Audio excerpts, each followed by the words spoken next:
Dear students, good evening. मैं पीयूष कुमार त्रिपाठी स्वागत करता हूं आप सभी का अपने YouTube channel SCS EDU point पर। तो आज मैं आपके सामने पुनः बोर्ड एग्जाम कैप्सूल श्रृंखला के तहत 2020 के सेट नंबर 4 और सेट नंबर 5 से संबंधित महत्वपूर्ण सवालों को लेकर हाजिर हूं। तो आइए हम लोग बिना देर किए हुए सवालों की अपनी श्रृंखला को शुरू करते हैं। जल्दी जल्दी अपने मित्रों को बता दीजिए कि क्लास लेने के लिए उपस्थित हो जाएं। तो चलिए क्लास को शुरू करते हैं। क्लास को शुरू करने से पहले मैं आपको एक बात बता देता हूँ। किसी छात्र ने एक सवाल किया था कि तंत्रिका तंत्र क्या है, इसकी परिभाषा बता दीजिए। तो मैं आपकी जानकारी के लिए बता दूं कि मैं बायोलॉजी के सारे सेक्टर्स अलग से एक साथ लेकर आऊँगा, जिससे आपके सारे डाउट्स क्लियर हो जाएंगे। 2 से 3 क्लास में हम लोग 1 साल की पूरी बायोलॉजी समाप्त कर लेंगे, ठीक है ना। तो फिलहाल मैं इस सवाल का आंसर दे देता हूँ। इसमें लिखा क्या हुआ है कि तंत्रिका तंत्र की परिभाषा दीजिए। तो तंत्रिका तंत्र क्या है, देखिए मैं थोड़ा सा आपको एक बात बताना चाहता हूँ कि आपका शरीर जैसे है, आपका हाथ है इस तरह से, और नीचे से आग लग गई, आपका हाथ जलता है, तो आप तुरंत अपना हाथ हटा लेते हैं। मतलब उस आग ने आपके हाथ को जलाने की एक क्रिया की, तो आपके हाथ ने तुरंत प्रतिक्रिया दी और वहाँ से हट गया। जैसे आपने न्यूटन्स का थर्ड लॉ पढ़ा हुआ है, प्रत्येक क्रिया की एक प्रतिक्रिया होती है। तो हमारे शरीर में भी उस क्रिया के प्रति एक प्रतिक्रिया हुई। वो प्रतिक्रिया हुई कैसे, हमको जानकारी कैसे हुई कि हमारा हाथ जल रहा है। तो सुनिए, हमारे शरीर में उसी तंत्रिका कोशिकाओं का एक जाल बना हुआ है जिसे हम तंत्रिका तंत्र कहते हैं, ठीक है ना। ये बात को ध्यान दे लीजिएगा। उस तंत्रिका तंत्र ने हमारे मस्तिष्क को सूचना दी कि भैया आपका हाथ जल रहा है और आप अपना हाथ हटा लीजिए। तो हमने प्रतिक्रिया की और अपना हाथ हटा लिया, ठीक है ना। ये बात को ध्यान दीजिएगा। इसी तंत्र को हम बोलते हैं तंत्रिका तंत्र। तो अब इसको परिभाषित कैसे किया जाए, तो लिखेंगे, आप बोलेंगे, लिखिए, मैं बोल रहा हूँ, आप लिख लीजिएगा परिभाषा। जंतुओं में लिखिएगा, जंतुओं में शरीर की प्रतिक्रिया में भाग लेने वाले, शरीर की प्रतिक्रिया में भाग लेने वाले ऊतकों और अंगों की क्रियाओं में समन्वय के लिए, अंगों की क्रियाओं में समन्वय के लिए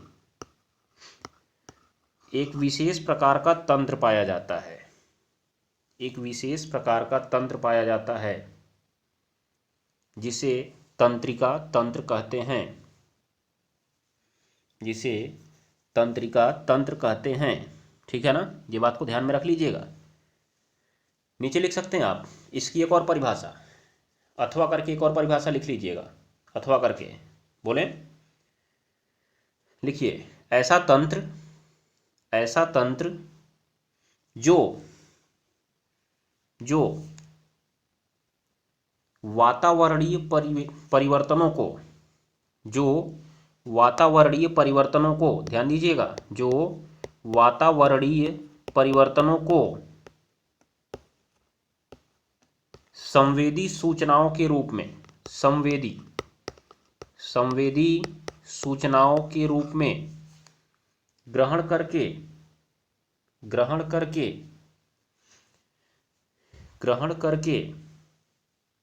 हो गया, प्रतिक्रिया के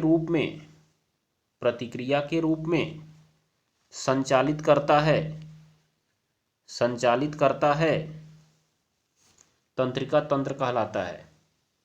क्या कहलाता है, तंत्रिका तंत्र कहलाता है। मतलब जैसे एक व्यक्ति है, ध्यान दीजिएगा, एक व्यक्ति है, अब ये इसका वातावरण है, इसके चारों ओर होगा, वातावरण तो होगा ही। अब वातावरण में कोई परिवर्तन हुआ, जैसे मान लीजिए वातावरण में अचानक ठंडी होने लगी, ठीक है, ठंडी बढ़ने लगी, तो जो आपका तंत्र है वो तुरंत ही सूचना प्रदान करेगा कि अब यहाँ पे मौसम ठंडा होने लगा है, तो आपका शरीर उसके प्रति प्रतिक्रिया करने लगेगा। इसी को हम बोलते हैं तंत्रिका तंत्र, ठीक है। ये बात को ध्यान दीजिएगा। अगर ये तंत्र इस सूचना को ग्रहण नहीं करता तो क्या हमें पता चलता क्या कि ठंडी लग रही है, नहीं पता चलता। ये बात को ध्यान में रखिएगा। पता चलता ठंडी लग के सिकुड़ के मर जाते और पता ही नहीं चलता कि इनको ठंडी हो लगी है, ध्यान दे लीजिएगा आपको, ठीक है। तो ये तंत्रिका तंत्र जो है प्रतिक्रिया करने का काम करता है, एक प्रकार से समझ लीजिए, क्रिया को ग्रहण करता है और उसके प्रति प्रतिक्रिया करता है, ठीक है। ये बात को याद रखिएगा। चलिए इसका मैं चित्र दिखा देता हूँ तंत्रिका कोशिका का। मैं एक बात बता दूँ कि जो तंत्रिका तंत्र है वो तंत्रिका कोशिकाओं से मिलकर बना होता है। किससे मिलकर बना होता है? तंत्रिका कोशिकाओं से मिलकर बना होता है, जिसे आप छोटी भाषा में न्यूरॉन्स बोलते हैं। तो आप इसको ऑप्शनल के लिए तैयार करके रख लीजिए कि तंत्रिका तंत्र किन कोशिकाओं से बना होता है? न्यूरॉन से बना होता है। इनको नर्व सेल भी बोलते हैं, NERVE, नर्व सेल। ध्यान दीजिएगा, शॉर्ट फॉर्म में नर्व सेल इंग्लिश है इसका, याद रखिएगा। ये इसकी संरचना है। आपसे तंत्रिका तंत्र की संरचना बनाने को पूछा जाएगा तो आप बना सकते हैं, ये बात को ध्यान में रखिएगा। यहाँ पे आप ऐसे बनाइएगा, इतनी चीज़ों को आप निकालने की जरूरत नहीं है। 2 3 एक निकाल दीजिए, 2 निकाल दीजिए, इधर 3 निकाल दीजिए, यहाँ पे 4 और यहाँ पे 5 निकाल दीजिए, बस बहुत है, ठीक है ना। ज़्यादा से ज़्यादा 4 भी निकाल देंगे तब भी चलेगा। और फिर यहाँ पे आप इस ब्लॉक को ऐसे करके बनाते चले जाइएगा। ध्यान दीजिएगा, ये संरचना को आप बना सकते हैं, पेशियों से जुड़ी रहती है ये। और फिर नीचे भी ऐसे छोटी सी संरचना बना देंगे आप लोग, ठीक है, ध्यान में रखिएगा। ऐसे ही करके एक कोशिका दूसरी कोशिका से जुड़ती चली जाती है और एक पूरा तंत्रिका तंत्र बन जाता है। ध्यान में रखिएगा, ठीक है ना, याद रखिएगा। चलिए, तो हम चलते हैं अपने सवाल पे। आइए जरा, आज का हमारा पहला सवाल है, कह रहा है स्वस्थ आँख का निकट बिंदु होता है। बताइए जरा, स्वस्थ आँख का निकट बिंदु कितनी बार पढ़ेंगे इसको आप लोग, बोलिए। रिपीटेड सवाल है बार बार, 25 सेंटीमीटर, ठीक है। उत्तल दर्पण की फोकस दूरी, और यहीं पे साथ साथ दूरबिंदु क्या होता है? अनंत। अनंत जो होता है कौन सा बिंदु होता है? दूरबिंदु, ठीक है ना, ध्यान में रखिएगा। देखिए, एक उत्तल दर्पण की फोकस दूरी 20 सेमी है, इसकी वक्रता त्रिज्या क्या होगी? अरे तो वक्रता त्रिज्या का आधा फोकस दूरी होता है, इसका मतलब फोकस दूरी का 2 गुना वक्रता त्रिज्या होगा। कितना होगा? 40 सेमी। कितना होगा? 40 सेमी, बस काम खत्म। प्रतिरोध का मात्रक बताइए तो जरा। देखिए जौन भैया ये कूलाम है, किसका मात्रक है? आवेश का। कूलाम किसका मात्रक है? आवेश का। ओम किसका मात्रक है? ओम। ओम भैया किसका मात्रक है? प्रतिरोध का। जूल। जूल किसका मात्रक है? ऊर्जा का। कार्य का भी मात्रक जूल है, ऊष्मा का भी मात्रक जूल है। ऊष्मा का भी, क्योंकि ऊष्मा भी एक प्रकार की ऊर्जा ही होती है और कार्य भी तो ऊर्जा ही होती है ना, एक प्रकार की, याद रखिएगा। Ohm into metre. Ohm into metre किसका मात्रक है? ओम इंटू मीटर है विशिष्ट प्रतिरोध का मात्रक। लिख लीजिएगा, गांठ बांध लीजिएगा। ओम इंटू मीटर जो है विशिष्ट प्रतिरोध का मात्रक है, ठीक है ना, ध्यान में रख लीजिएगा। तो ओम आपका प्रतिरोध का मात्रक है, यही आपसे पूछ रहा था 1 नंबर में। चलिए आगे चलिए। अब देखिए, प्रचलित रूप से ऊर्जागृह कहलाता है माइटोकॉन्ड्रिया। माइटोकॉन्ड्रिया, इसको ऊर्जागृह बोलते हैं। क्या बोलते हैं? ऊर्जागृह, क्योंकि यहीं पर आपका ऊर्जा स्रोत ATP और ADP का निर्माण होता है, याद रख लीजिएगा। नोट कर सकते हैं, ATP और ADP का निर्माण कहाँ होता है? माइटोकॉन्ड्रिया में, ठीक है ना, ये बात को ध्यान में रखिएगा। चलिए आगे आइए जरा, देखिए इधर अगला सवाल। मानव में वृक्क का कार्य क्या है? मानव में वृक्क का कार्य क्या है, बताइए जरा। मानव में वृक्क का कार्य, वृक्क क्या करता है? वृक्क खून और पानी को अलग करता है और पानी को मूत्राशय में भेजने का कार्य करता है, अर्थात ये किसका काम करता है? उत्सर्जन का। प्रमुख उत्सर्जी अंग है वृक्क जी, प्रमुख उत्सर्जी अंग है वृक्क, ठीक है ना, ये बात को ध्यान में रखिएगा। आपका हार्मोन संश्लेषण नलिका विहीन ग्रंथियों में होता है। हार्मोन संश्लेषण नलिका विहीन ग्रंथियों में होता है, ठीक है ना। आपका जो श्वसन है, ये तो श्वसन तंत्र के माध्यम से होता है, श्वसन तंत्र के माध्यम से होता है। प्रोटीन का संश्लेषण जो होता है राइबोसोम्स, राइबोसोम्स में RNA के द्वारा होता है। राइबोसोम्स में RNA के द्वारा होता है, याद रख लीजिएगा, ठीक है। इसके लिए जो स्क्रिप्टेड सूचनाएं हैं वो DNA भेजता है। स्क्रिप्टेड सूचनाएं हैं कि कैसे व्यवस्थित करना है प्रोटीन्स को, वो DNA सूचना भेजता है और निर्माण RNA कराता है, ठीक है ना, याद रख लीजिएगा आप लोग। चलिए अगले सवाल पे चलते हैं जरा हम लोग। देखिए जरा, ये सवाल कल मैंने कहा था आप लोग कर लीजिएगा इसको। Zinc plus silver nitrate, zinc nitrate plus silver, balance करना है रिएक्शन को आपको। Zinc plus silver nitrate, silver plus बनाता है, नाइट्रेट माइनस बनाता है, दोनों मिलेंगे तो केवल AgNO3 बनेगा। परंतु अगर जिंक नाइट्रेट बना तो देखिए Zn का बनाता है 2 प्लस बनाता है और NO3 का बनाता है माइनस बनाता है। 2 इसका इसके नीचे, 1 इसका इसके नीचे, मतलब Zn के नीचे 1 जाएगा, कोई फर्क नहीं पड़ेगा। NO3 के नीचे कितना चला जाएगा? 2 चला जाएगा। और प्लस क्या छूट जाएगा जी? आपका Ag छूट जाएगा। तो आपको Na3 2 ठो दिख रहा है, तो यहाँ पे 2 करना है तो 2 कर दीजिए, Ag के सामने भी आप 2 कर दीजिए, बस खत्म काम। ये हो गया आपका रिएक्शन।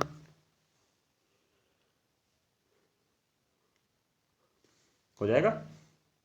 तो ज़रा दूसरा वाला देख लीजिए, मैं हटाता हूँ इसको, अब मैं हटाता हूँ इसको, आप नोट करेंगे अपना।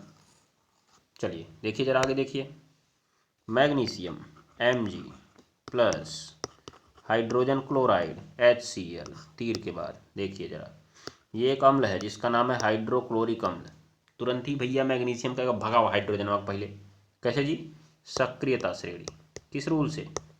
सक्रियता श्रेणी के रूल से। ठीक है, देखिएगा छेड़ी मत लिखिएगा, श्रेणी है, श्रेणी। ठीक है ना। तो मैग्नीशियम जो है इस हाइड्रोजन को हटा देगा। अब हाइड्रोजन बेचारा भाग गया, अकेले तो रहता नहीं, इसलिए H2 बना के भाग जाएगा, गैस के रूप में, बुलबुले के रूप में बाहर निकल जाएगा। Mg जो है Cl के पास जाएगा तो Mg कहेगा भैया मैं तो 2+ बनाता हूँ, Cl कहेगा मैं तो 1 का ही माइनस बनाता हूँ, तो Mg कहेगा मेरा 2 तुम रखो, तब Cl कहेगा मेरा 1 तुम रखो, तो 1 रखने का कोई फ़र्क है नहीं, Cl को 2 रखना पड़ता है। ठीक है, यहाँ पे आप बैलेंस करके कितना कर देंगे? 2 हो जाएगा ना। तो ये हो गया आपका रिएक्शन। ठीक है, चलिए अब देखिए आगे। इसमें नीचे आपके 2 यौगिक दिए गए हैं, इनके 2-2 उपयोग लिखने हैं आपको। नीचे आपके 2 कंपाउंड हैं, दोनों के 2-2 उपयोग लिखने हैं, दोनों के 2-2 उपयोग आपको लिखने हैं। तो ज़रा झोंकिए तो 2-2 उपयोग। चलिए आइए ज़रा देखा जाए। पहले आप आ जाइए कास्टिक सोडा पे। किस पे आ जाइए? कास्टिक सोडा पे आ जाइए। कास्टिक सोडा के 2 उपयोग। पहला नंबर, साबुन और अपमार्जक बनाने में, साबुन और अपमार्जक बनाने में। नहीं याद आएगा तो एक में लिख दीजिएगा साबुन बनाने में, एक में लिख दीजिएगा अपमार्जक बनाने में। ठीक है ना, बस 2 उपयोग तब भी हो जाएगा। ठीक है ना, ये ध्यान में रखिएगा। उसके बाद इसका जो दूसरा उपयोग आप लिखेंगे, दूसरा उपयोग लिखेंगे कि कृत्रिम वस्त्र और रेशे बनाने में, कृत्रिम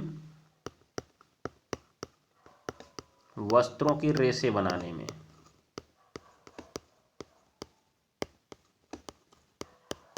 ठीक है, याद रखिएगा। कुछ अन्य उपयोग हैं जैसे इसके कागज के निर्माण में, तीसरा उपयोग भी आप उसी में लिख सकते हैं, याद रहेगा तो ठीक ही रहेगा। कागज के निर्माण में और तेल शोधन में, तेल शोधन में। ठीक है ना, ये ध्यान में रखिएगा। चलिए आगे बढ़ते हैं, आगे आइए। देखिए प्लास्टर ऑफ पेरिस का उपयोग लिखिएगा। तो टूटी हुई हड्डियों को जोड़ने के लिए प्लास्टर चढ़ाने में, टूटी हुई हड्डियों को जोड़ने के लिए, याद रखिएगा, टूटी हुई हड्डियों को जोड़ने के लिए प्लास्टर चढ़ाने में, याद रखिएगा। प्लास्टर चढ़ा देंगे ना, जैसे हाथ टूटता है प्लास्टर चढ़ाते हैं ना उसको, तो याद रखिएगा POP ही होता है। क्या होता है? POP। ठीक है, दूसरा नंबर लिख लीजिएगा। दूसरा नंबर, मूर्तियाँ, खिलौने आदि बनाने में, मूर्तियाँ, खिलौने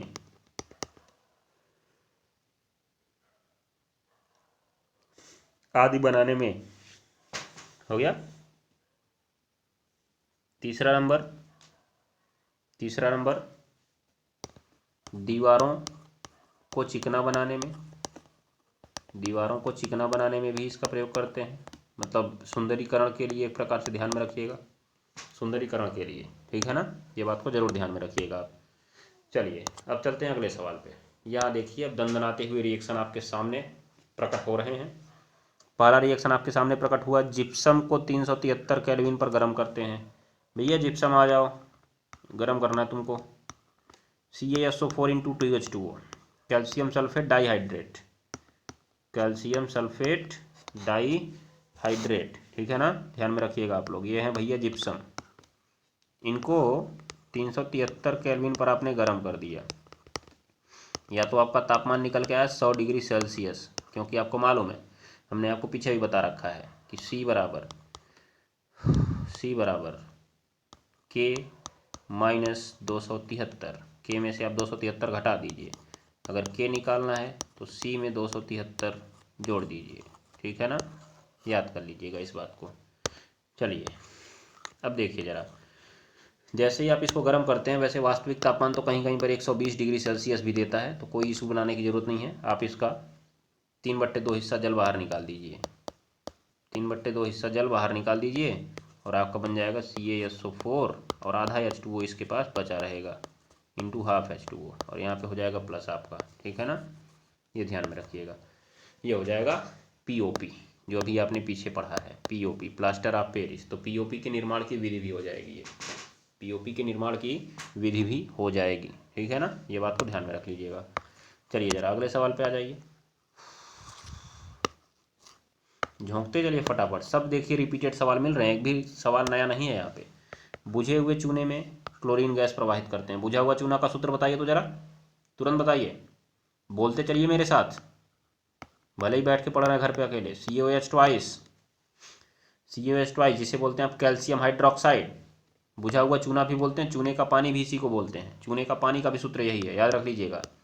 क्लोरीन गैस प्रवाहित करते हैं, जानते हैं क्या होता है, विरंजक चूर्ण बन जाता है CaOCl2 और प्लस क्या बाहर निकलता है H2O। ध्यान में रख लीजिएगा आप लोग, इसी को बोलते हैं विरंजक चूर्ण। Calcium chloride hypochlorite, calcium chloride hypochlorite, ध्यान दीजिएगा, यही है आपका। और यह है आपका बुझा चूना।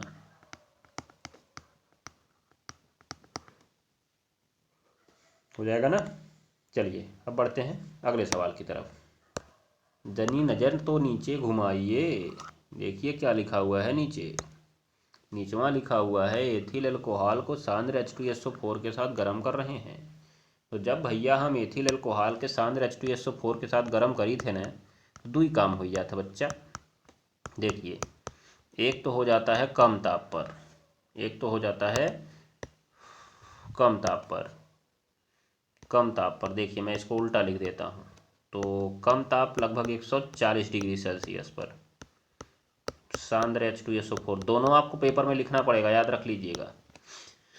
तो भैया जब इनका एक अणु जल रहता है वो निकल जाता है बाहर, एक जगह से H एक जगह से OH, और ये बना लेते हैं भैया अपना C2H5O C2H5, जिनको कहा जाता है साधारण भाषा में ईथर।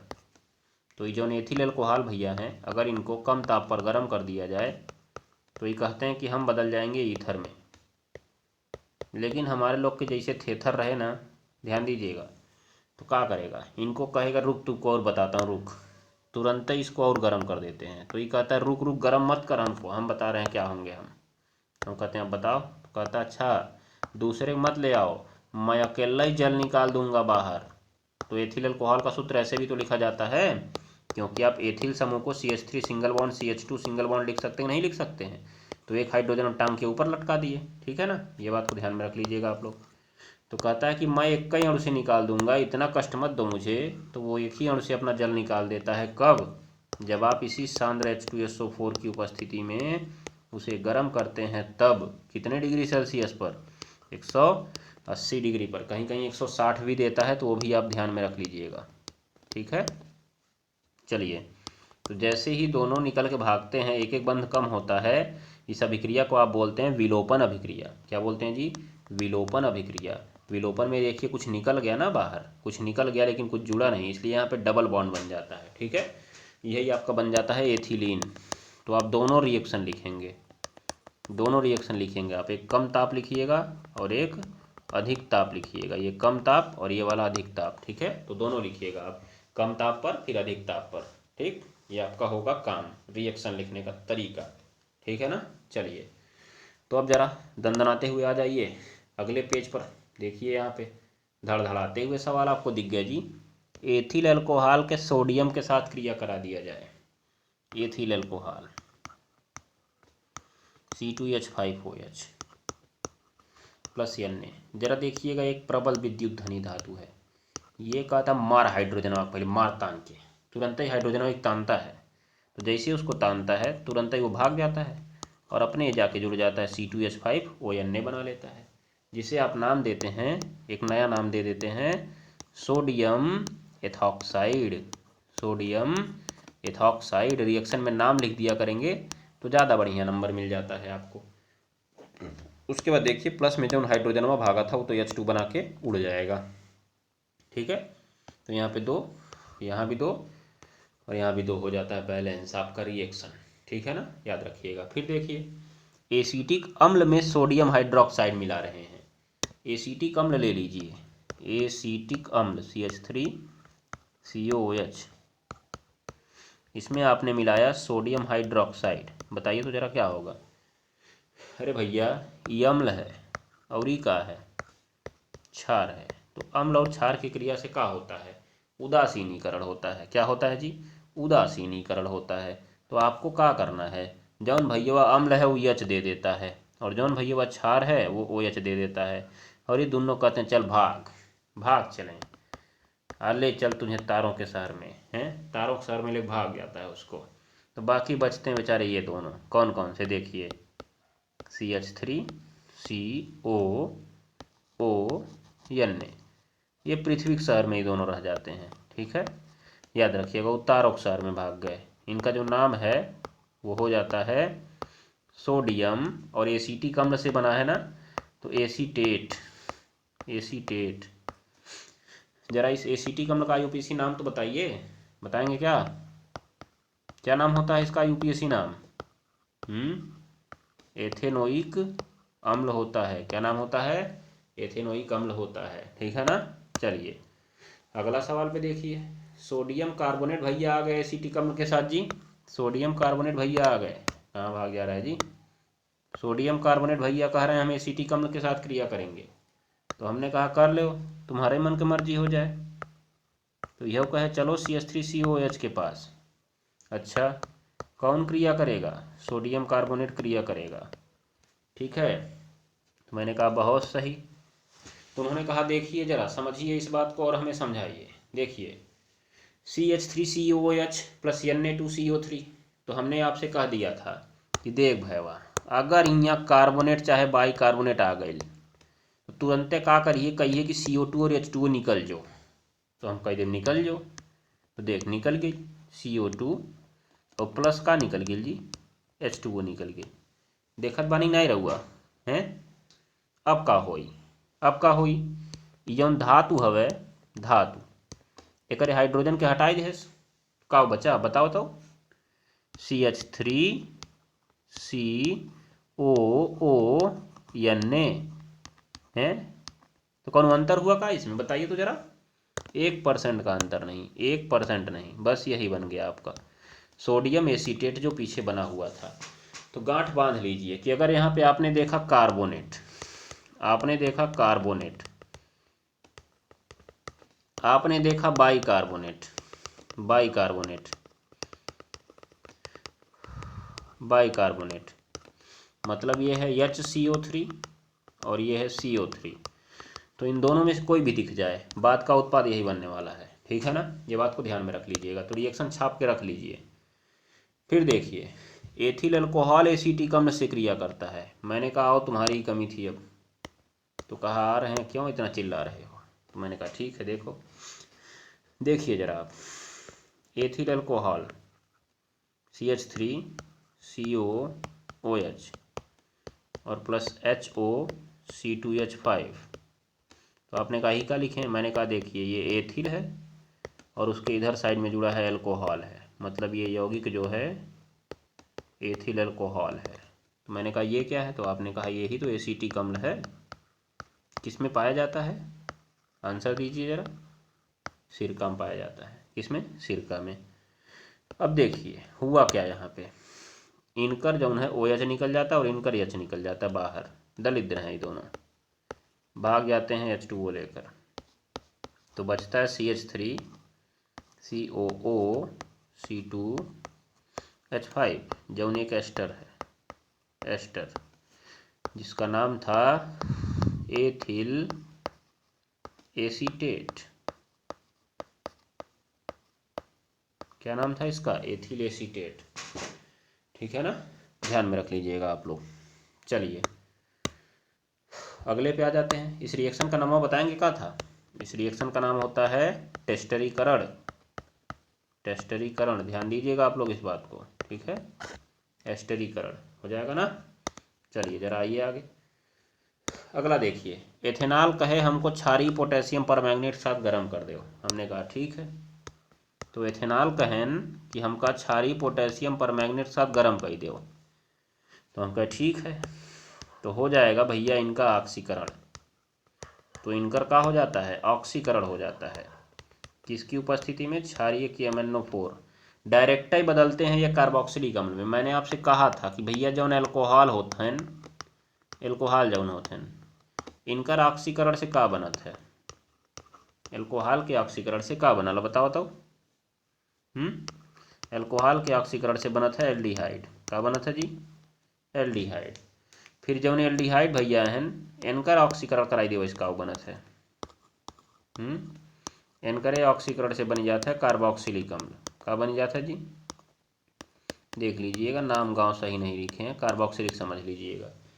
तो देखिए जौन एल्कोहल होते हैं उनकरे में होते हैं OH समूह, लेकिन जब आप एल्डिहाइड देखते हैं तो मन हो जाता है CHO समूह हैं, और जब आप कार्बोक्सिलिक देखते हैं ओम हो जाता है COH समूह। मतलब इन दोनों में कार्बन बाटे, इनमें कार्बन बटला ही नहीं बाटे, एकर मतलब इनकर वाला ई यौगिक लिया जाता है, ठीक है ना। तो जब भी आप कोई अल्कोहल लेके उसका ऑक्सीकरण कराने वाले हैं तो उसमें ये CH2OH ग्रुप का होना जरूरी है। तो देखिए यहाँ पे आपका CH2OH है कि नहीं है, तो पहले वो एल्डिहाइड CHO में बदलेगा, फिर COOH में बदलेगा। लेकिन यह क्षारीय की MnO4 से किए हैं ना, तो सीधा सीधा यहाँ से यहीं भाग जाता है। मतलब जो आपका CH3 है वो पड़ा रहता है, और जो CH2OH है वो किस में बदल जाता है, COOH में बदल जाता है। किस में बदलता है जी, COOH में, और प्लस आपका H2O बाहर निकल जाता है, ठीक है। तो ये आपका हो गया एथिल अल्कोहल का क्षारीय पोटेशियम परमैंगनेट से ऑक्सीकरण। क्या बनता है, इसका नाम बताइए तो जरा, एसीटिक अम्ल। कई बार रिपीटेड है इसलिए मैं थोड़ा सा स्पीड में बता रहा हूँ इन चीज़ों को, याद रखिएगा, ज़्यादा समय मैं नहीं दे रहा हूँ इन पर। लास्ट रिएक्शन देखिए, एसीटिक अम्ल सोडियम बाइकार्बोनेट के साथ क्रिया करता है तो गधों, यही तो रिएक्शन हुआ है पिछवा वाला। देखिए तो जरा, हमने क्या कहा आपसे, यहीं पे बाइकार्बोनेट आ जाए तब वो आपके उत्पाद में कोनो फर्क नहीं पड़ना चाहिए। मतलब CH3 COOH और प्लस यहीं पे भैया आपका आ जाए सोडियम बाइकार्बोनेट, जिसका सूत्र है NaHCO3, तब भी आपका वही सूत्र बनेगा CH3COO Na, और प्लस आपका क्या निकल जाता है CO2, और प्लस आपका क्या निकल जाता है H2O, ठीक है ना। उत्पाद में कौनो फर्क नहीं, चाहे आप कार्बोनेट लाइए चाहे बाइकार्बोनेट लाइए, ठीक है ना, याद रख लीजिएगा। बस बैलेंस नहीं करेंगे तो भी चलेगा, वैसे आप बैलेंस कर भी सकते हैं, ये बात को ध्यान में रख लीजिएगा। चलिए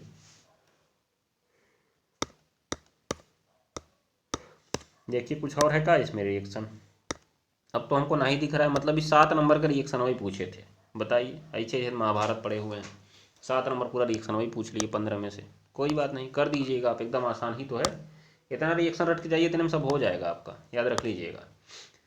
चलिए यहाँ पे आपकी कई सारी अभिक्रियाएँ हैं, जिनमें पहली आपकी ऑक्सीकरण अभिक्रिया है। कार्बनिक यौगिकों में इनको समझाना है, तो मैं आपको कल की क्लास में भी बताया था, परसों क्लास में भी बताया था कि ऑक्सीकरण अभिक्रिया क्या है।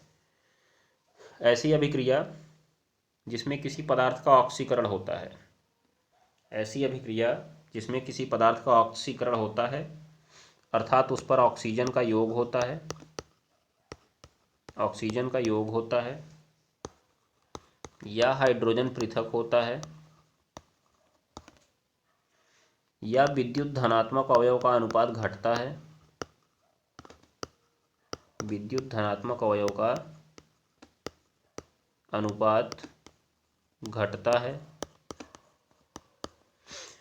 और जो विद्युत ऋणात्मक अवयव होता है उसका अनुपात बढ़ता है। विद्युत ऋणात्मक अवयव जो होता है उसका अनुपात बढ़ता है, ठीक है ना, ये बात को ध्यान में रखिएगा। तो ये आप परिभाषा लिख दीजिएगा, और जैसे आप लिख दीजिएगा, जैसे कार्बन का ऑक्सीकरण, जैसे कार्बन का ऑक्सीकरण C+O2, तीर के बाद आपको मिल जाएगा CO2। देखिए इसमें ऑक्सीजन का योग हुआ कि नहीं हुआ, तो ये रिएक्शन जो है आपका ऑक्सीकरण का रिएक्शन है। किसका रिएक्शन है जी, ऑक्सीकरण का रिएक्शन है, ठीक है, ये बात को ध्यान में रखिएगा। अभी देखिए ये आपने देखा CH3 CH2OH, आपने इससे बनाया CH3COOH। देखिए एक हाइड्रोजन, एक ऑक्सीजन पहले था, अब 2 ऑक्सीजन आ गया है, योग हुआ कि नहीं हुआ, मतलब ये भी आपका ऑक्सीकरण है, ये भी क्या है, ऑक्सीकरण। तो इसी रिएक्शन को भी आप उदाहरण में भी लिख सकते हैं, याद रख लीजिएगा। उसके बाद देखिए योग अभिक्रिया, तो ऐसी अभिक्रिया जिसमें आधार अणु पर किसी छोटे अणु का योग होता है, जिसमें आधार अणु पर किसी छोटे अणु का योग होता है और कोई सह उत्पाद नहीं बनता है, और कोई सह उत्पाद नहीं बनता है, इसे ही योग अभिक्रिया कहते हैं। इसे ही योग अभिक्रिया कहते हैं। और योग अभिक्रिया में मैंने आपको क्या बताया था, बताइए तो ज़रा। योग अभिक्रिया में आपसे मैंने कहा था कि एक पाई तोड़िए 2 सिग्मा बना दीजिए। एक पाई तोड़िएगा 2 सिग्मा बना दीजिएगा। जो पहले से पढ़ रहे हैं उनको सिग्मा पाई मालूम होगा, जो नहीं पढ़ रहे हैं पिछली क्लास देख लें, मालूम चल जाएगा। जो पहला है सिग्मा, जो दूसरा है पाई, तो पाई टूट जाएगा और 2 सिग्मा बन जाएंगे, एक ऊपर और एक इधर ऊपर। ठीक है। जल में कौन कौन से आयन मिलते हैं, एक एच आयन होता है और एक ओ एच आयन होता है। तो एक जगह पे आप एच जोड़ दीजिए, एक जगह पे आप ओ एच जोड़ दीजिए, ये भैया बन के तैयार हो गई एथिल एल्कोहल। का तैयार हो गया जी, एथिल एल्कोहल तैयार हो गया। ठीक है ना, ध्यान दे लेना। तो एथिलीन पर जल के योग से, किससे, योग से। तो ये आपका योग अभिक्रिया का उदाहरण भी हो गया। हो गया कि नहीं हो गया। तो देखिए कितना आसानी से आपने इस सवाल को कर दिया। बोलिए, तगड़ा सवाल है, आसान सवाल है। फिर प्रतिस्थापन अभिक्रिया। प्रतिस्थापन अभिक्रिया तो क्या लिखेंगे, ऐसी रासायनिक अभिक्रिया। आपने पीछे इसको लिखा हुआ है, बस आप ध्यान देते जाइएगा। जिनको मन करेगा दोबारा लिख सकते हैं, बार बार लिख सकते हैं। ऐसी रासायनिक अभिक्रिया जिसमें आधार अणु का कोई भाग, जिसमें आधार अणु का कोई भाग अधिक क्रियाशील के द्वारा या अधिक क्रियाशील समूह के द्वारा विस्थापित हो जाता है। अधिक क्रियाशील समूह के द्वारा विस्थापित हो जाता है, क्या कहलाता है, बताइए तो जरा। प्रतिस्थापन अभिक्रिया कहलाती है। क्या कहलाती है, प्रतिस्थापन अभिक्रिया कहलाती है। जैसे जैसे देखिए, एथिल क्लोराइड, एथिल हो गया ये, क्लोराइड हो गया Cl की जलीय KOH से क्रिया, किससे क्रिया जी, जलीय KOH से क्रिया, क्या हो जाएगा। देखिए जौन भैया K और Cl हैं वो मिलकर फरार, तो ये दोनों लोग कहेंगे तो हम ही लोग कहेंगे दूर रहे, ले आओ हम दोनों लोग मिल जाएं, C2H5OH। ठीक है ना, बन जाता है एथिल अल्कोहल। तो किसने किसको प्रतिस्थापित किया जी, किसने किसको किया, OH ने Cl को किया कि Cl ने OH को किया। OH ने Cl को किया, क्योंकि हम लोग इसका रिएक्शन पढ़ने वाले थे ना। नाम क्या था इसका, एथिल क्लोराइड। ठीक है ना, ध्यान में रखिएगा आप लोग इस बात को। तो देखिए कितना आसान रिएक्शन, कितना सुंदर और कितना बढ़िया, कितना दमदार, कितना झक्कास रिएक्शन। ठीक है ना। चलिए, सजातीय श्रेणी तो मैं आपको कई बार बता चुका हूँ। कार्बनिक यौगिकों की ऐसी श्रेणी, कार्बनिक यौगिकों की ऐसी श्रेणी जिनका एक सामान्य अणुसूत्र होता है, जिनका एक सामान्य अणुसूत्र होता है तथा उनके क्रमागत सदस्यों में CH2 का अंतर होता है, CH2 का अंतर होता है, और अणुभार में 14 का अंतर होता है। और अणुभार में किसका अंतर होता है, 14 का अंतर होता है। जाइए आप पिछली क्लासेज को देखिए 2019 वाली, उसमें आपको विस्तार पूर्वक देखने को मिलेगा। मैं यहाँ पे एक सजातीय श्रेणी को उदाहरण के साथ समझा देता हूँ। जैसे एल्केन की एक सजातीय श्रेणी होती है, इसका सामान्य सूत्र होता है CnH2n+2। इसमें आप n की वैल्यू 1 2 3 4 डॉट डॉट कुछ भी रख सकते हैं। तो मैं जब इसमें n की वैल्यू 1 रखता हूँ तो मिलता है मुझे C1, और 2 1 कम 2, 2 2 4 हो जाता है, तो H4 मिल जाता है। फिर जब 2 रखता हूँ तो C2 और H6 मिल जाता है, फिर C3H8 मिल जाता है, ऐसे आगे चलता जाता है। तो आप ज़रा बताइए, ये आपके पास यहाँ पे CH4 था, इसमें 1 कार्बन जोड़े तो 2 हो गया, 4 था 2 हाइड्रोजन जोड़े 6 हो गया, मतलब C जोड़े और H2 जोड़े। तो किसका अंतर दिखा आपको, CH2 का अंतर दिखा कि नहीं दिखा। यहाँ पे देखिए 2 से 3 होने के लिए 1 कार्बन जोड़े, 6 से 8 होने के लिए 2 हाइड्रोजन जोड़े, फिर से CH2 का अंतर हुआ कि नहीं हुआ। तो यही है आपकी सजातीय श्रेणी।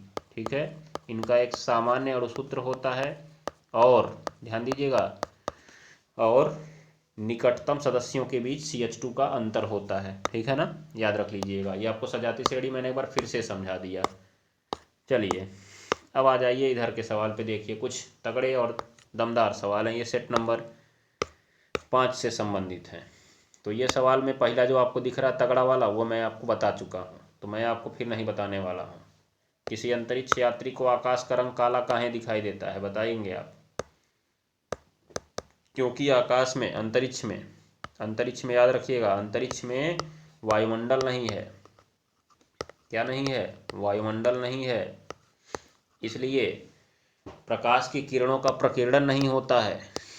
प्रकाश की किरणों का प्रकीर्णन नहीं होता है, जिसके फलस्वरूप आकाश का रंग क्या दिखाई देता है?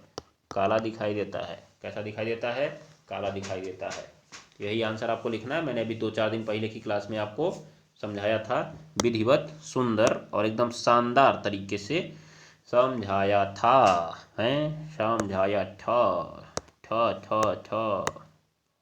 चलिए जरा आगे देख लीजिए। अब इसमें आप यहाँ पे भैया आ रहा है, वायु के सापेक्ष किसी द्रव का क्रांतिक कोण 30 अंश है।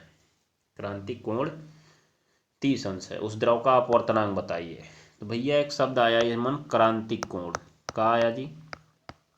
क्रांतिक कोण। तनी एक रही बारे में बात कर लिया जाए। देखिए जरा, देखिए, जब हम बात करते हैं कि जब कोई प्रकाश की किरण सघन माध्यम से विरल माध्यम में जाती है, जैसे मान लीजिए कि ये परत हो गई, परत, ऊपर का माध्यम हो गया सघन और नीचे का माध्यम हो गया विरल,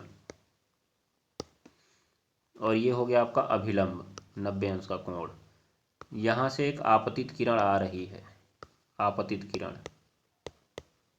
तो जो आपका ये कोण मिला, इसको आप आई बोलते हैं, आपतन कोण है। और जो आपका अभिलंब है, जाना तो ऐसे चाहिए था लेकिन वो ऐसे चला जाता है, अभिलंब से दूर हट जाता है, जिसे आप कहते हैं आर। तो इसी साइन आई और साइन आर का अनुपात जो होता है अपवर्तनांक होता है, इतना तो आप जानते हैं। परंतु इस आई के एक विशेष मान के लिए ये फैलते फैलते फैलते फैलते ऐसे चला जाता है यहाँ पर, ठीक है ना? तो ये एंगल 90 अंश का बन जाता है।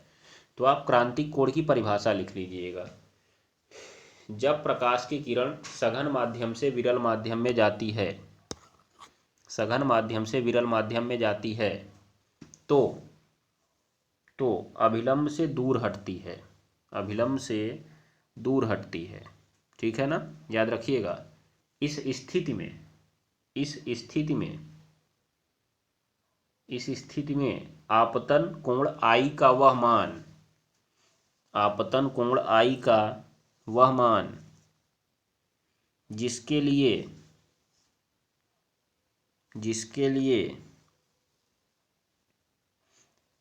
अपवर्तन कोण 90 अंश हो जाता है, जिसके लिए अपवर्तन कोण 90 अंश हो जाता है,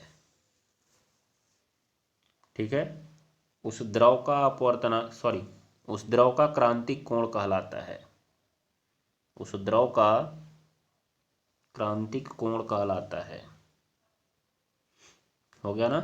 ये बात को आप ध्यान में रख लीजिएगा।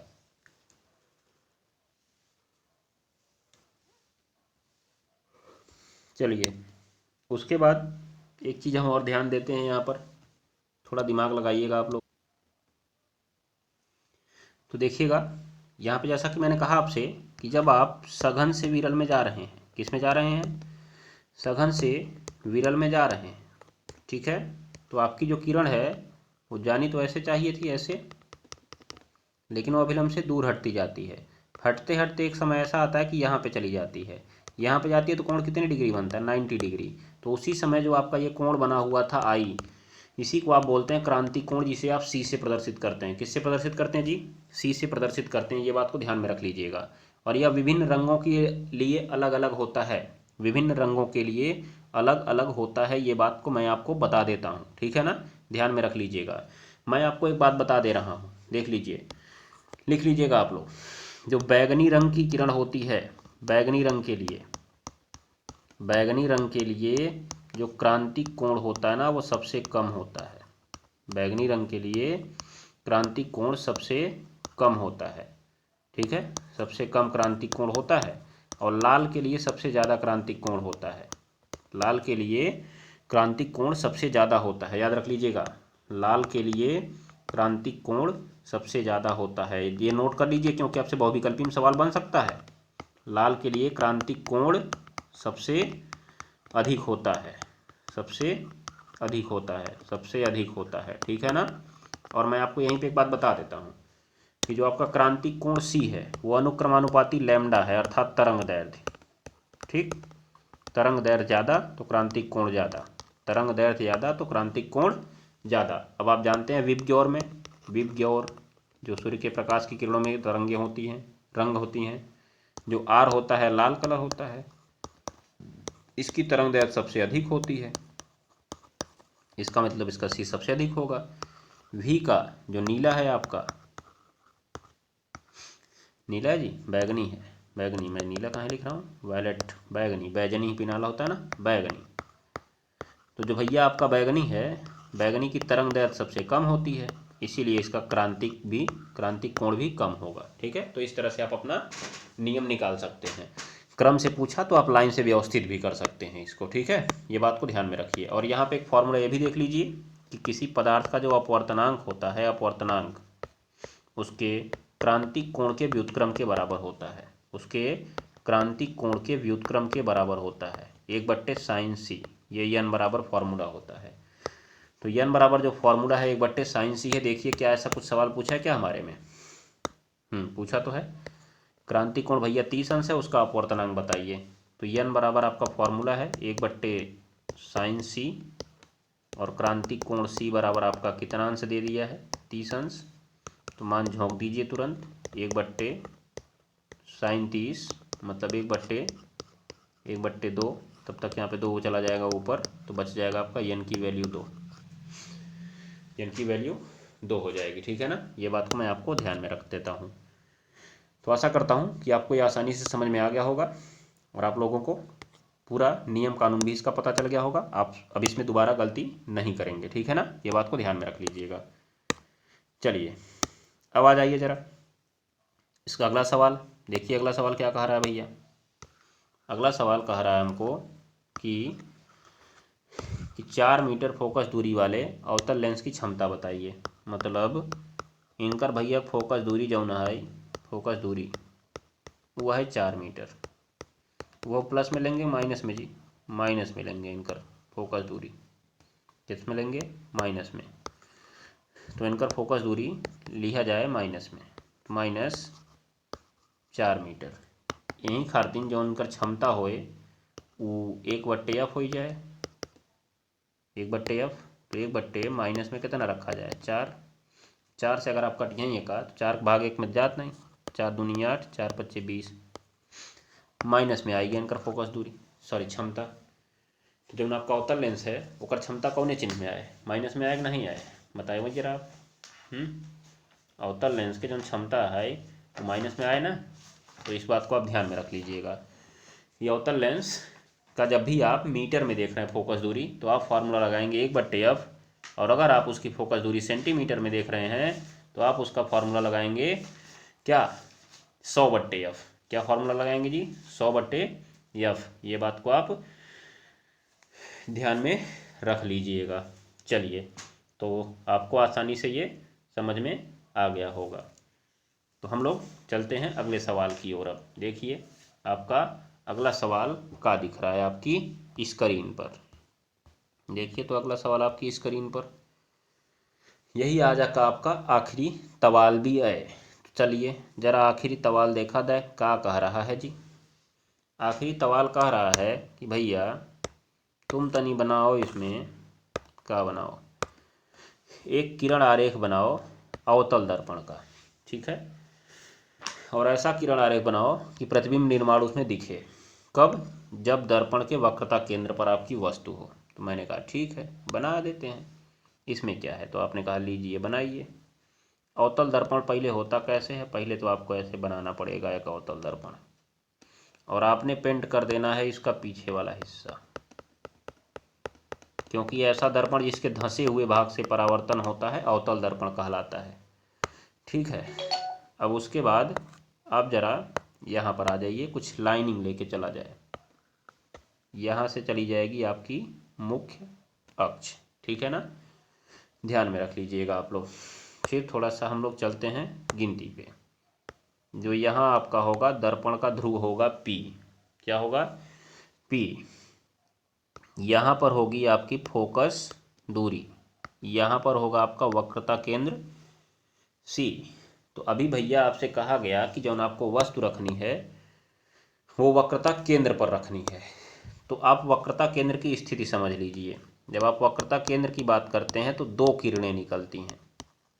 कितने किरणें? दो किरणें। जो एक जाएगी, एक वो समांतर जाएगी, ध्यान में रखिएगा, और परावर्तित होकर, समांतर जाएगी और परावर्तित होकर F से गुजरेगी। किससे गुजरेगी जी? F से गुजरेगी। और जो दूसरी किरण है वो F से जाएगी, ध्यान में रखिएगा, F से जाएगी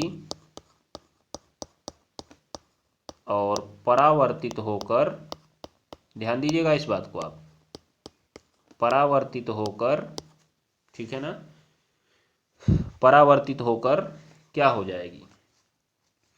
परावर्तित होकर समांतर हो जाएगी। क्या हो जाएगी? समांतर हो जाएगी। ठीक है। और मैं आपको यहीं पर एक बात और बता देता हूँ कि जब भी आप इसके वक्रता केंद्र पर वस्तु को रखेंगे तो उसका प्रतिबिंब जो बनेगा वास्तविक बनेगा, मतलब वास्तव में मिलेगा, और उल्टा बनेगा। क्या बनेगा?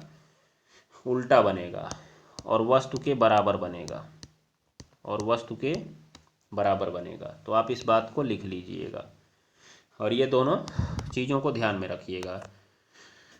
अब जरा हम लोग रचनाओं की शुरुआत करते हैं। देखिए, आप ध्यान से देखिएगा। आपको पहले एक ऑब्जेक्ट लेना है। ये ऑब्जेक्ट हो गया आपका, किस पर? वक्रता केंद्र पर। तो यहाँ से आप दो किरणें लेके जाएंगे। पहली किरण आरेख यहाँ से आप लेके चलिए और ये सीधा लेके जाइए मुख्य अक्ष के समांतर, और ये जो है यहाँ से आपकी परावर्तित होगी और फिर यहाँ से निकल जाएगी। ठीक है ना। दूसरी किरण आपकी यहीं से निकलेगी और F से होकर जाएगी। ठीक। और F से होकर जाने के बाद यहाँ से वो परावर्तित हो जाएगी, परावर्तित होकर मुख्य अक्ष के हो जाएगी समांतर। ठीक है ना। देखिएगा, जरा नीचे जा रहा है, मैं यहाँ से लेता हूँ इसको, और समांतर होकर देखिए इस तरह से मिलेगी कि आपका जो कटान बिंदु है वो सीधा सीधा आपको सी के नीचे मिलेगा, जिससे आपका प्रतिबिंब वहीं से आपका सी के नीचे बनता हुआ दिखेगा। ठीक। तो अब मैं आपको पेन लेता हूँ और यहाँ पे दिखा देता हूँ। देखिए, सारे ऑब्जेक्ट आपके बन चुके हैं। ये आपकी वस्तु थी, वस्तु, और जो नीचे था ये भैया आपका प्रतिबिंब था। दोनों की लंबाई है आपस में बराबर, और ठीक उसी पर बना हुआ है सी पर। तो कहाँ पर बना वस्तु? सी पर। तो आप ऐसे दर्शा दीजिएगा आराम से। ठीक है ना। एक किरण देखिए आपकी ऐसे गई थी तो आई ऐसे, दूसरी F से गई थी तो आई ऐसे। ठीक है। यहाँ पे जाके टकराई थी, फिर यहाँ से आगे निकल गई, याद रखिएगा। तो ये हो गया आपका पहला किरण आरेख। कब? जब आपका ऑब्जेक्ट सी पर है। किस पर है जी? सी पर है। ठीक है ना। ये बात को आप ध्यान में रख लीजिएगा। तो आशा करता हूँ कि आपको ये ग्राफ अच्छे से समझ में आ गया होगा। अब चलिए जरा हम लोग दूसरा का ग्राफ बना लेते हैं। दर्पण के ध्रुव और फोकस के मध्य हो। आइए जरा फिर ग्राफ बनाया जाए। एक फिर अवतल लेंस छापिए आप, और इसके पिछले भाग पर चांदी की कलई या लाल ऑक्साइड का पेंट लगा दीजिए, और फिर भैया बना लीजिए यहाँ से अपना मुख्य अक्ष। ये देखिए, मुख्य अक्ष को बनाने के बाद फिर से कलम पे आ जाइए और यहाँ पे लिख दीजिए P, यहाँ पे लिख दीजिए आपका F, और यहाँ पर आप लिख दीजिए C, वक्रता केंद्र। ठीक है ना। ये बात को ध्यान में रखिएगा। उसके बाद देखिए जरा, यहाँ से F और P के बीच आपको इस बार वस्तु रखनी है। ये आपका ध्रुव है, तो किसके बीच रखनी है? ध्रुव और फोकस के बीच। ये आपका फोकस है, ये आपका ध्रुव है। दोनों के बीच रखना है आपको एक ऑब्जेक्ट। तो एक ऑब्जेक्ट आपको दोनों के बीच रखना है, और मैंने यहाँ पे एक ऑब्जेक्ट रख दिया है। मैंने इसको लिख भी दिया कि ये है भैया वस्तु। ठीक, वस्तु है। अब हम यहाँ से किरण लेकर चलना प्रारंभ करते हैं। तो आइए जरा देखा जाए किरण कैसे चलेगी। इसकी चिन्ह परिपाटी समझ लीजिए। पहली किरण यहाँ से निकल के जाएगी समांतर, ठीक, और उसके बाद यहाँ से आपका हो जाएगी ये यप से होकर जाती हुई निकल जाएगी। ठीक है। दूसरी किरण आपकी ऐसे जाएगी कि लग रही होगी कि वो सी से होकर जा रही है।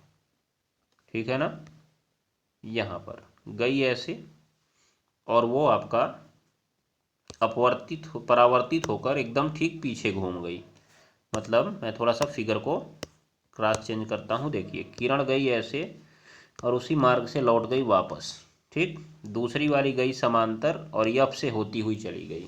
तो जब आप वस्तु को यफ और पी के बीच रखते हैं तो दो किरणें निकलती हैं। एक किरण उस वस्तु से मुख्य अक्ष के समांतर जाती है, जो कि आपकी परावर्तन के पश्चात देखिए यफ से जा रही है। दूसरी आपकी इस प्रकार जाती है कि परावर्तन के पश्चात पीछे घूमकर वो सी से निकल जाती है। किससे निकल जाती है? सी से। अब देखिए यहाँ पर दूरी ज़्यादा हो चुकी है, इनके कभी मिलने की संभावना आपस में नहीं है, ध्यान दीजिएगा। तो हम इनको पीछे मिलाते हैं डॉटेड लाइन से। किससे मिलाते हैं जी? डॉटेड लाइन से, क्योंकि किरणें पीछे तो जा नहीं रही हैं, इसीलिए हम इनको मिलाएंगे पीछे की तरफ डॉटेड लाइन से। ऐसे लगेगा कि हाँ ये देखिए पीछे की तरफ जा रही हैं, और जब ये जाएंगी तो यहाँ कहीं पर जाके मिल जाएंगी, और ये जहाँ पर मिलेंगी वहीं पर बनता हुआ प्रतीत होगा प्रतिबिंब। जैसे यहाँ पर देखिए, यहाँ पर मिली हैं, यही इसका प्रतिबिंब बन गया। क्या बन गया जी? प्रतिबिंब। तो बताइए जरा, प्रतिबिंब सीधा बना कि उल्टा बना? तो प्रतिबिंब तो सीधा बन गया, लेकिन क्या किरणें वास्तव में मिली? क्या नहीं, कल्पना में मिली हैं, तो काल्पनिक बन गया। और बताइए, वस्तु से छोटा दिखा बड़ा दिखा? वस्तु से बड़ा दिखा, वस्तु से बड़ा दिखा, तो सीधा बनेगा, काल्पनिक बनेगा और वस्तु से बड़ा बनेगा। ठीक है ना, ये बात को आप ध्यान में रख दीजिएगा। तो ये हो गया आपका दोनों आरेख। आशा करता हूँ कि आरेख आपको एकदम विस्तार पूर्वक अच्छे से तनतनाता हुआ समझ में आ गया होगा। और अगर समझ में आ गया होगा तो एक थम्स अप करिए, और आज की क्लास हम लोग यहीं पे करते हैं समाप्त। अब मिलेंगे हम लोग कल की क्लास में। तब तक के लिए नमस्कार, टाटा, गुड बाय। पढ़ते रहिए, पढ़ाते रहिए, हंसते रहिए और हंसाते रहिए। धन्यवाद। जाते जाते अपना होमवर्क भी लेकर जाइए, नहीं तो सोएंगे क्या आज जाके? हैं, जाइए पढ़िए। देखिए, पुरुषों में पाए जाने वाले लिंग गुणसूत्र का वर्णन कीजिएगा। लिंग गुणसूत्र जिससे निर्धारण होता है लिंग का, जिसे आप यक्स वाई भी कह सकते हैं। क्या कह सकते हैं? X y. ठीक है। मेंडल के द्वारा प्रतिपादित नियमों को बताइए, इसकी चर्चा हम लोग करने वाले हैं क्लास में। जीवों के जनन में विखंडन और खंडन की विधि को समझाइए। इंपॉर्टेंट चीज देखिए, 2 नंबर में पूछा गया है। विखंडन को भी समझाइए और खंडन को भी समझाइए, क्या होता है। फिर स्थलीय पारितंत्र में पाए जाने वाले खाद्य जाल को उदाहरण सहित समझाइए। एक स्थलीय पारितंत्र का खाद्य जाल बना दीजिएगा आप, पूरा का पूरा 4 नंबर परिभाषा के साथ बताइएगा उसको। खाद्य जाल क्या है, फिर स्थलीय पारितंत्र में उदाहरण क्या है इसका, इसको बता दीजिएगा। कौन किसको खाता है, कौन किसको चबाता है, यह बता दीजिएगा। फिर नलिका विहीन ग्रंथियाँ क्या हैं, थायराइड ग्रंथि की संरचना बनाइए और उसके कार्यों का वर्णन कीजिए। थायराइड ग्रंथि क्या करती है, ठीक है ना। तो नलिका विहीन ग्रंथियाँ भी मैंने आपको शुरू में ही बताया, हार्मोन्स का स्रावण करती हैं, ध्यान में रखिएगा। ओजोन परत क्या होती है, ये तो इंपॉर्टेंट था। किस प्रकार अपचयित हो रही है? क्लोरोफ्लोरोकार्बन के द्वारा अपचयित हो रही है, ध्यान दीजिएगा आप। इसी बात को लिखना है आपको, 1, 3, 4 नंबर आपको मिलेगा। ठीक है। लास्ट में आप देख लीजिएगा, यहाँ पे मानव के पाचन तंत्र का नामांकित चित्र बनाइए। तो वेरी इंपॉर्टेंट है, आपसे पूछे जाने की संभावना बहुत ज़्यादा है। और पाचन क्रिया का वर्णन भी कीजिए, ठीक है ना। चलिए, तो आप करिएगा अब हल। मिलेंगे हम लोग कल की क्लास में। धन्यवाद।